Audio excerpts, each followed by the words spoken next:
David Meltzer will be more well known than Tony Robbins when he's 70 years old.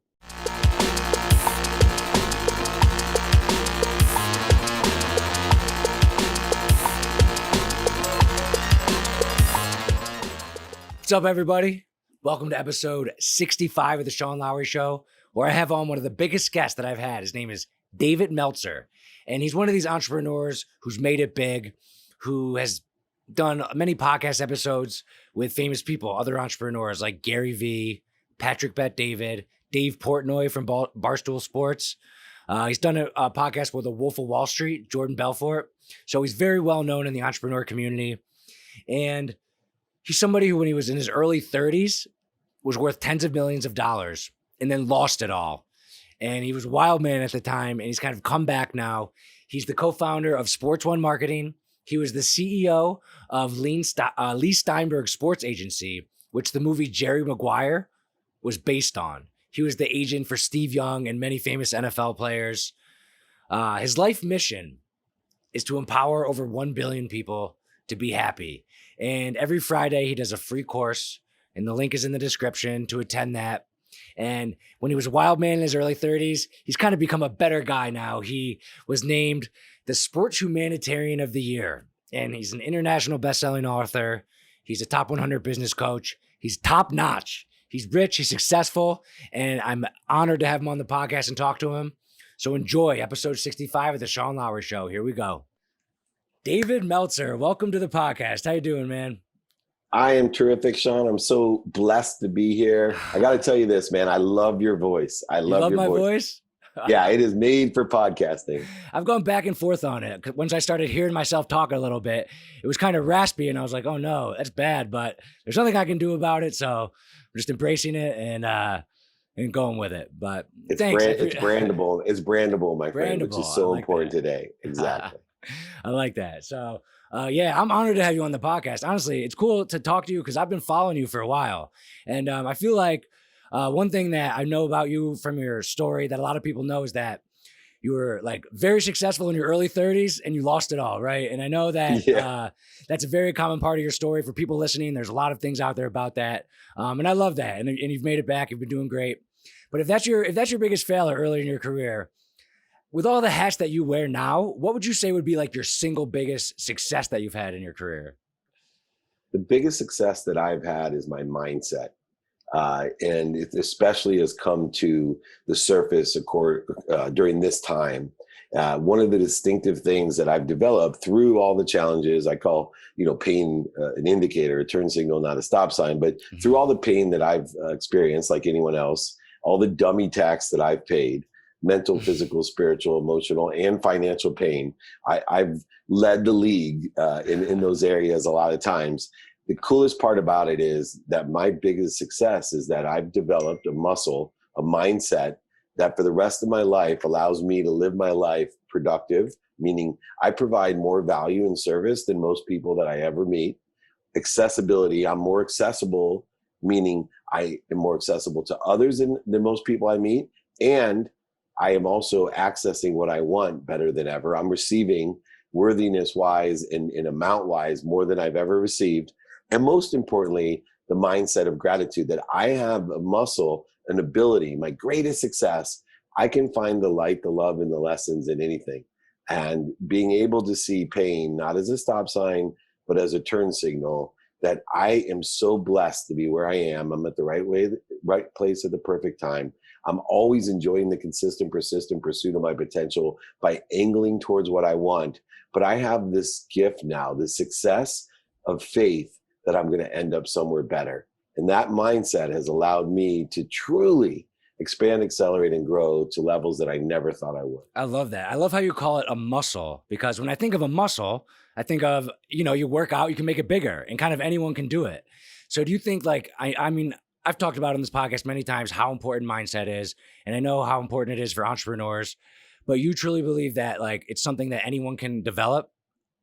Yeah. So I believe all of those things people can develop. And the only thing that confuses people is they don't put it in the context of a muscle like in sports. So if, for example, I was going to tell you I want to be a professional basketball player, well, I can develop all those muscles, all those skills, all the knowledge that I need, but I only have so much potential. Right. I'm 5'7". I'm not as fast as LeBron James, as strong as LeBron James. I don't shoot as well as LeBron or dribble as well.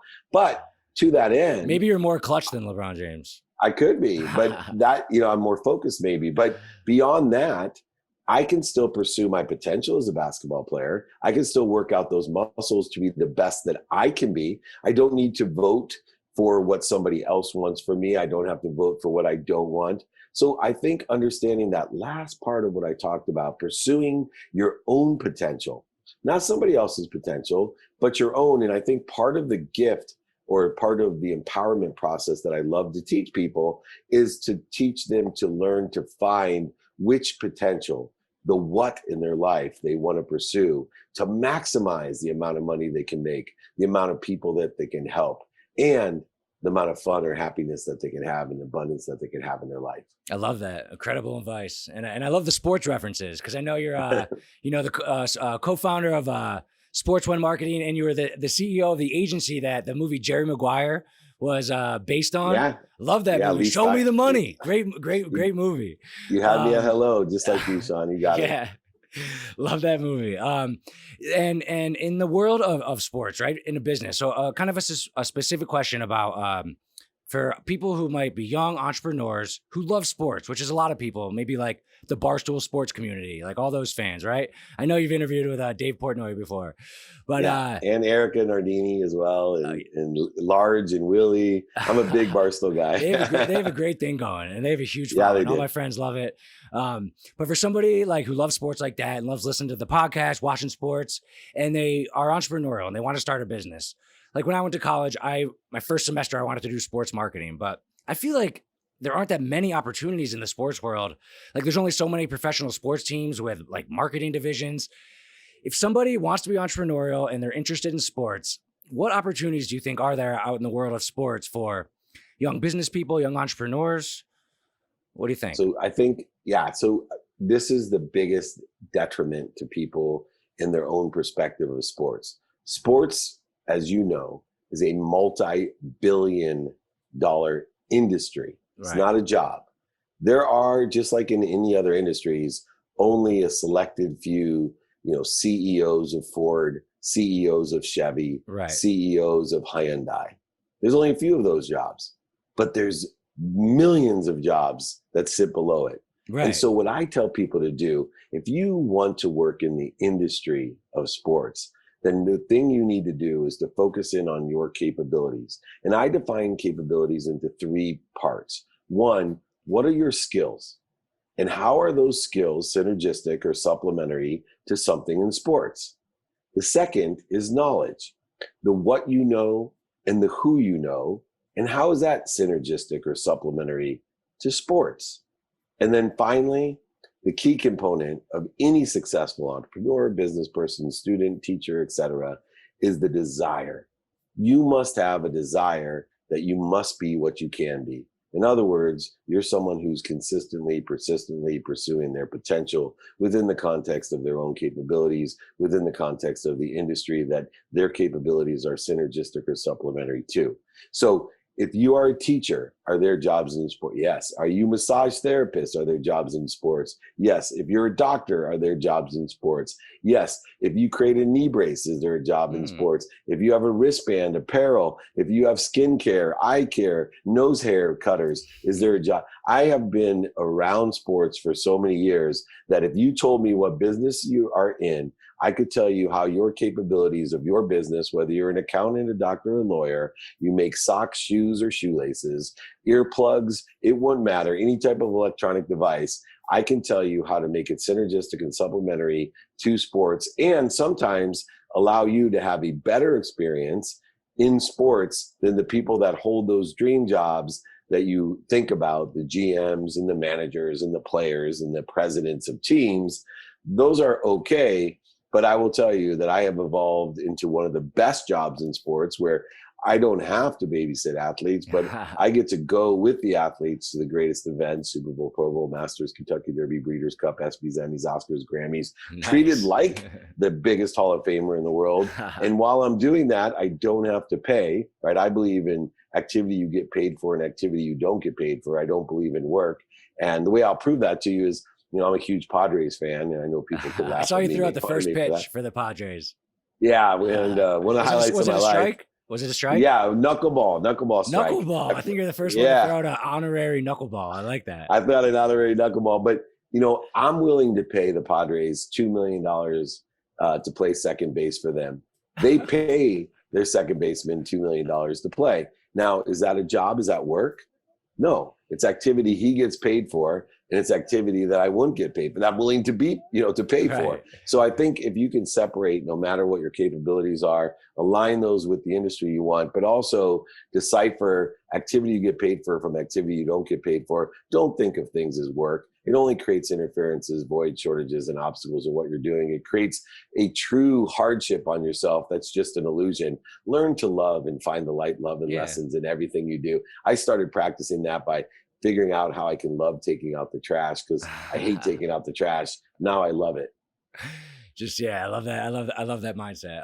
But like specifically like with a person who sells socks or earbuds, and you said to be synergistic with sports, do you think that would be like selling your products to professional sports teams, or like branding your product as like a sportswear product, or like, I guess multiple ways. So take Stance is a sock company, or Happy Socks. So what they've done, number one, is they put a full NBA court in their facility. And they invite all kinds of athletes, not just basketball players, athletes and entertainers in to play on that court and take pictures. And then they offer customized socks to teams, leagues, organizations, athletes, celebrities, and entertainers. And they create license deals with those. And then they actually have a store with an NBA player, and they license out the stores. There's so many different ways they can put those stores and sell the socks in every stadium and arena. They can create deals to put their branding and signage and have hospitality in the arena. I myself, my podcast, The Playbook, is probably one of the top podcasts in the world. Listen to it, man. I have my new podcast studio is in the new stadium. My new office is in the new stadium. I was bummed they're not opening this year, but next year I'll be doing a lot of my podcasts right there, looking over the field. And that's really cool. My podcast is for entrepreneurs, right? My podcast is The Playbook to Success, but it's done at the stadium. I'll have tons of different athletes on the podcast. And basically, I've integrated how my podcast can be synergistic or supplementary to sports. You can do that with anything you want to do. Love it. Yeah. And this year, I guess you would have to interview a cardboard cutout, so that probably wouldn't go Zooms, baby, Zoom. But that's incredible. I love that. That's a great answer, because I remember being in the first semester of sports marketing, and they're like, the path that you're for years, you're probably just going to have to rip tickets at the door before you can like climb up. And I was like, I don't know. I'm going to get out of this thing. But I still love sports. Well, that's the irony of sports right now. You used to work your way up. Now you work your way over. So the people that prove themselves as digital marketing experts and SEO experts, and guys like me that, work in, the phone business and have been a customer of sport, we are the ones that are moving laterally. Remember, I never really worked in the industry of sports and moved lateral because of my law degree experience as an executive in the technology fundraising business. Leigh Steinberg hired me as his CEO. That's my first, the dream job that most guys who can't play sports, to be CEO of Leigh Steinberg. I moved laterally over. I wasn't in the bottom as a runner working my way up through the firm. I moved laterally. You'll see that more than more guys who, and I know that some of the technology guys, the president of the San Jose Sharks moved over from like Cisco, and you're going to see more and more executives and middle managers, directors, et cetera, moving laterally. Okay, that's cool. And certainly all the owners didn't start from the bottom. They made their billions in other industries and then bought teams. For sure. Exactly. That's mine and Gary Vee's next goal. Do you have a specific team? Like, he wants to buy the New York Jets. Do you have a specific team? My team son wants me to buy the LA Chargers and move them back to San Diego. Move them back to San Diego. Didn't they have trouble getting fans in the seats there? Yeah, but he thinks if I own them, everybody will come. Nice. Okay.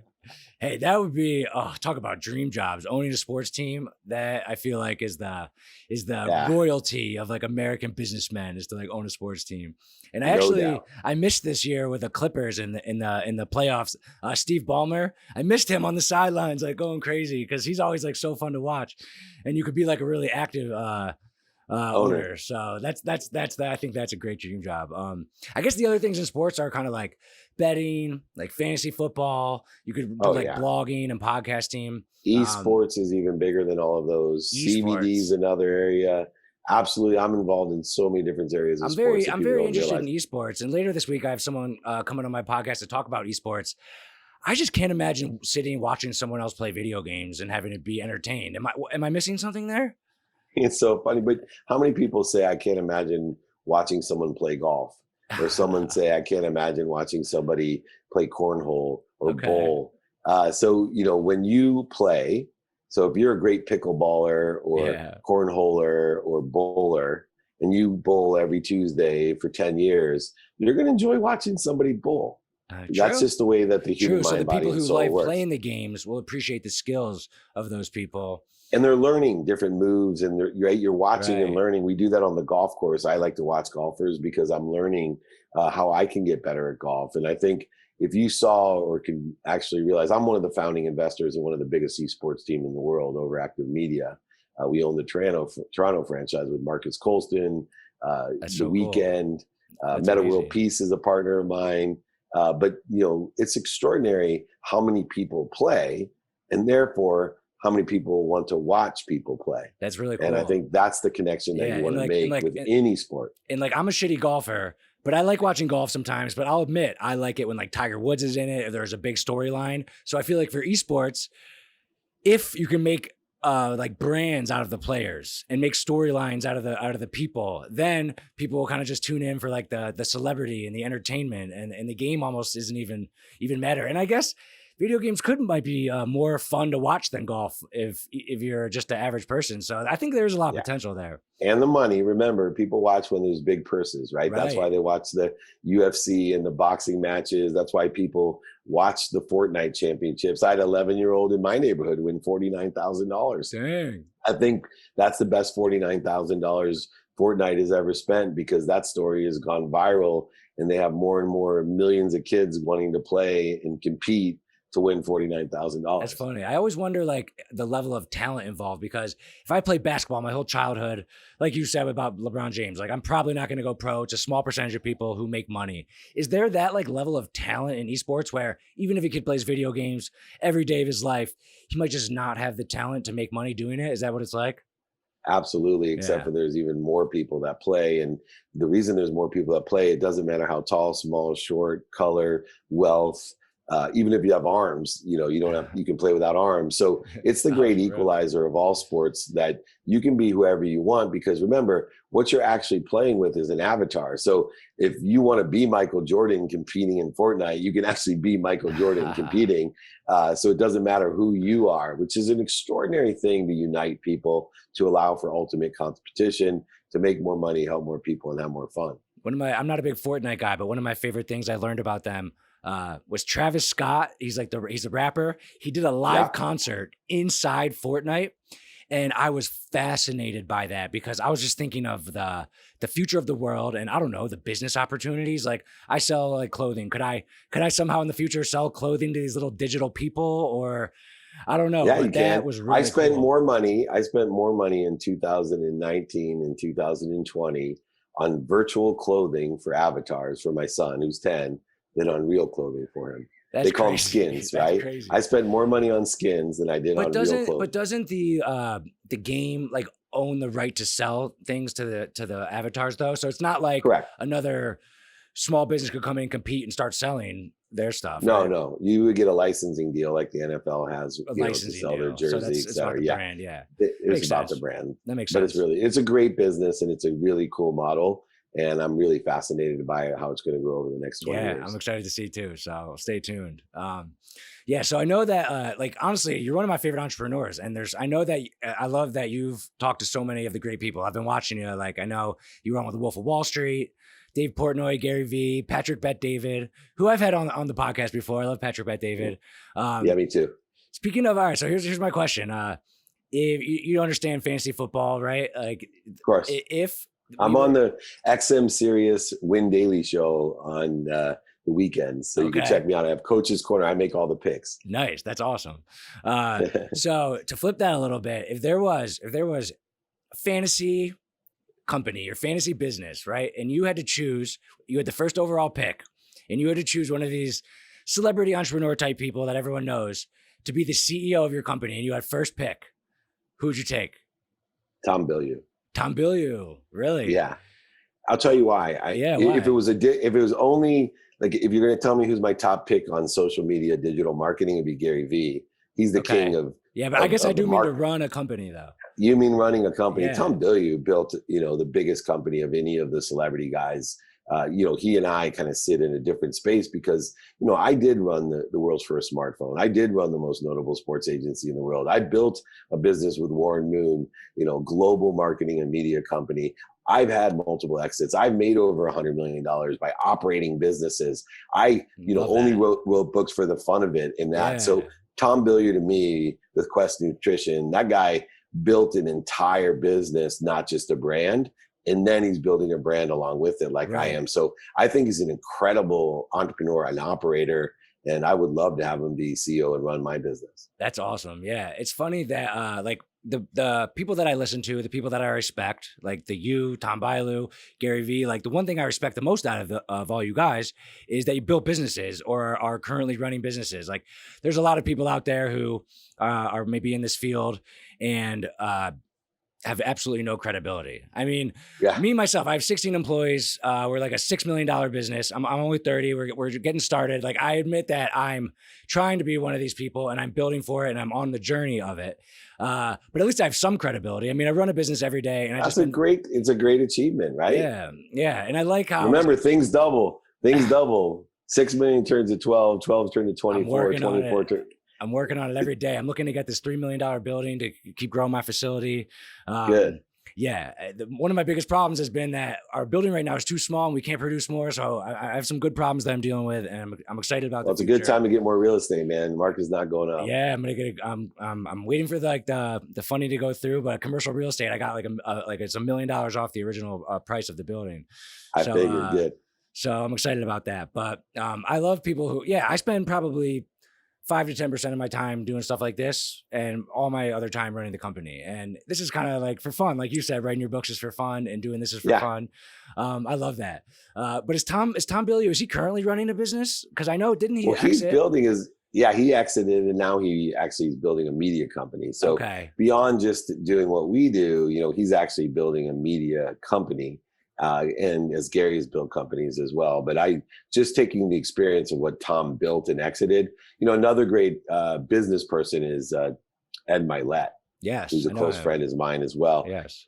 Patrick Bet David is another great operator. But I think as far as like what you're doing and building a business, I think Tom really is someone who can walk the walk and talk the talk in every area of business. Love that. And you think all you smart guys are trying to do media type businesses? Because, all right, so I sell clothing, right? Every time I sell a product, I sell it for a price and I have a cost of goods sold associated with it. No matter how many I sell, I have to produce one.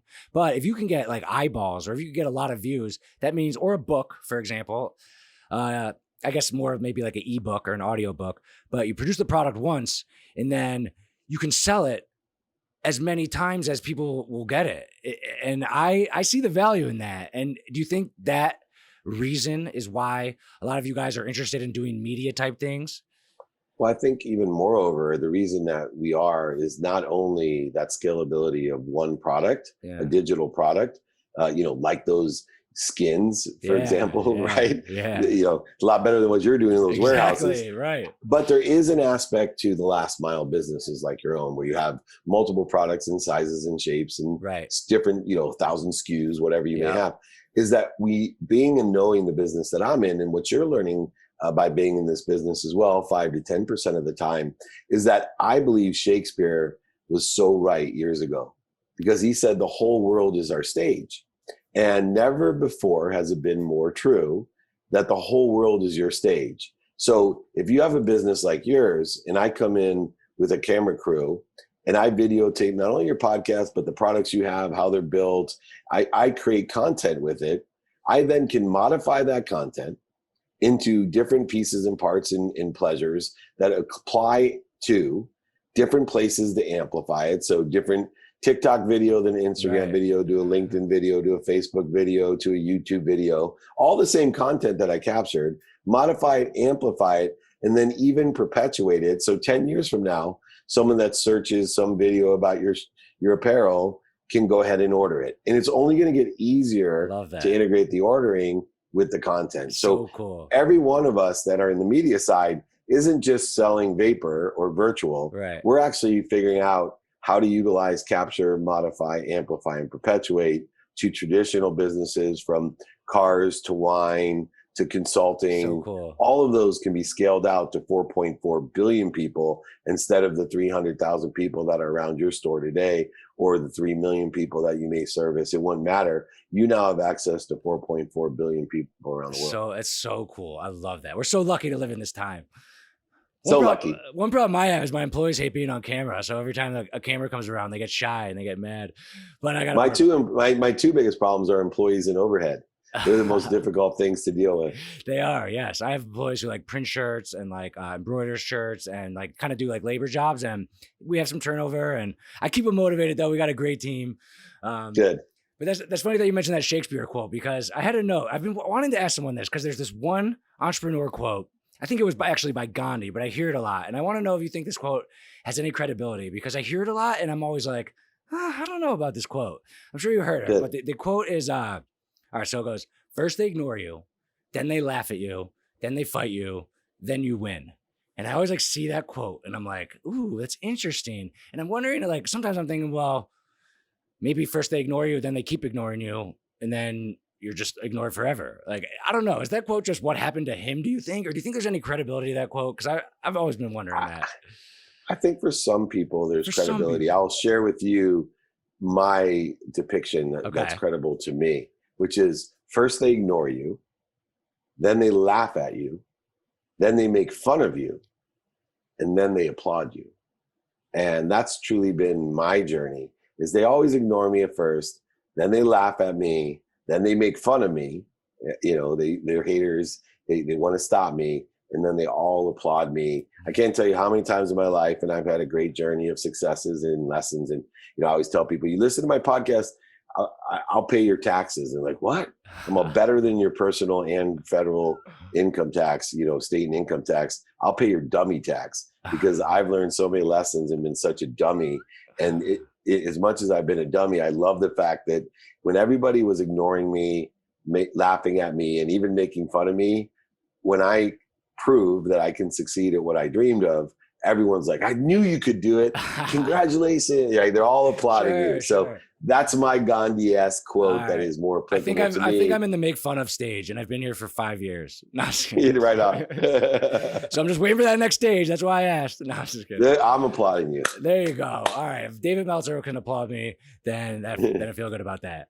All right. So last question I got for here, because I love the personal branding stuff, and I've been working on my own. And I saw one thing you said. I was looking through your Instagram or something that I really liked, and I might try to start doing more of it. But you said, if you make predictions, a lot of predictions, then like years later, if your predictions are right, you can go back, clip it out, and be like, look, I'm a genius. Look at this prediction that I made. So I was going to ask you right here on the Sean Lowery podcast, if you had to make one prediction for the future that nobody expects, and you can really take a big risk here, just for the risk of that it might be true one day and it can be clipped back out. If you had to make one bold prediction about the future that nobody expects, what would be the first thing that you think of for that? David Meltzer will be more well known than Tony Robbins when he's 70 years old. Damn, I love it. I love it. Okay, when you're 70 years old. How I mean, if you don't mind, how old are you now? 52. I'm 52 now. I think that is very young, by the way, in case you're wondering. Because I plan on living to be 150, so 50 is only nice. You gotta say over. You gotta say over 150. I used to tell Diane Cannon, who I'm blessed to share my Lakers seats with, right on the baseline next to the Laker bench. And I would tell her, I was born on January 11th at 111. I'm going to die at 111 years old on January 11th at 111. I'm sign of the angel. My name, David Meltzer, means beloved servant. I'm a beloved servant, an angel to be of service to others. And she started crying. And I'm like, what's the matter? I go, it's not that good. She goes, no, you're limiting yourself. Why do you want to die at 111? So don't limit yourself. You're going to live to over 150. I like that. And then I heard about in the future, if you have a lot of recordings of your voice, they can take you and make you into like a robot where you like live on in the future. So Nice. So 150 and beyond as like the fake me. But maybe you already are the fake me and you came back in this time frame. Boom. Who knows? Who knows? Love it. Yeah. Any final words? Any party messages you want to give to the audience? Yeah, if you don't mind, Sean, I'm on a mission to empower over 1 billion people to be happy. Empowering 1,000 people like you that I know in your lifetime will empower 1,000 to empower 1,000. 1,000 times 1,000 is a million. 1,000,000 times 1,000, 1 billion. We all can create a collective consciousness of happiness. We can all make more money, help more people with it, and have more fun with our lives than you ever have imagined. You cannot out-ask the universe. So keep on asking, live with radical humility. And most important, I do a free training every Friday. The replays are on Monday on Spotify. It's featured on Spotify. It's featured on Entrepreneur. Every platform has it. It's called The Playbook. I do trainings from ultimate ego to selling, to closing, to pitching, to manifesting, anything you want. I've done them for over 20 years, and guess what? They're free. The exercises, guides, my books, all free. It's here to help you to be happy. So remember, everyone, be kind to your future self and do good deeds. Love that. The link to the Friday training is going to be in this podcast, on YouTube, everywhere else. And David Meltzer, you complete me.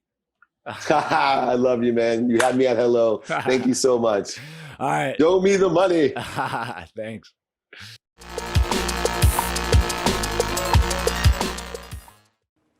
Have you ever heard a better podcast in your entire life? Take that, Joe Rogan. Best podcast you've ever heard. Get more podcasts right here and subscribe to the show too while you're at it. Thanks for watching. I really appreciate you. Honestly, I love you.